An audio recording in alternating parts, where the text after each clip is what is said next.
Zay ny amin'iny fanondro fahatongavan'ireo tompony andraikitra ambony eo anivon'ny Société Générale misy ny fiaonana tamin'ireo mpanjifa vaventy ho an'ny banky. Ity fiaonana ity dia natao indrindra hifanankalozan-kevitra amin'ny fifandraisana misy eo amin'ny rotonta.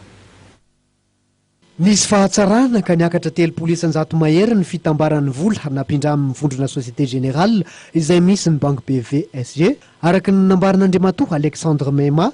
taliany Société Générale eto amin'ny faritra Afrika, Asie sy Dom-Tom nandritra ny fiarahana amin'ny sakafo maraina izay niarahan'ny vondrona Société Générale sy ireo mpanjifa vaventiny BV io maraina io tetsy amin'ny foibe amin'ny BVSG etsy Antaninarenina. Notsindrin'ity tompona andraikitra ity ny mahazava-dehibe ny anjara toeran'ny banky amin'ny alalan'ireo tolotra sy akora omenan'ny mpanjifa sy ny fanomezana fahafapo ireto farany. Anjara andraikitry ny banky ihany koa hoy Andriamatoa Alexandre Mema ny fanarahana ny fikirakirana vola eo anivon'ny banky sy ny mpanjifa mba ahafahana mamaly ny filan'izy ireo amin'ny alalan'ny tolotra sy akora izay natokana ho an'ny mpanjifa. Tanjona tamin'ny alalan'ity fiaonana tamin'ny mpanjifa lehibe ity ihany koa ny fisian'ny fanankalozana eo amin'ireto farany sy ny banky nandray anjara feno ary nanome voninahitra ity fiaonana teo amin'ny mpanjifa vaventy sy ny banky BVSG ity ireo lehibe ny vondrona Société Générale toy an'i Andriamatoa Bernardo Sanchez Insera, tale général lefitra ny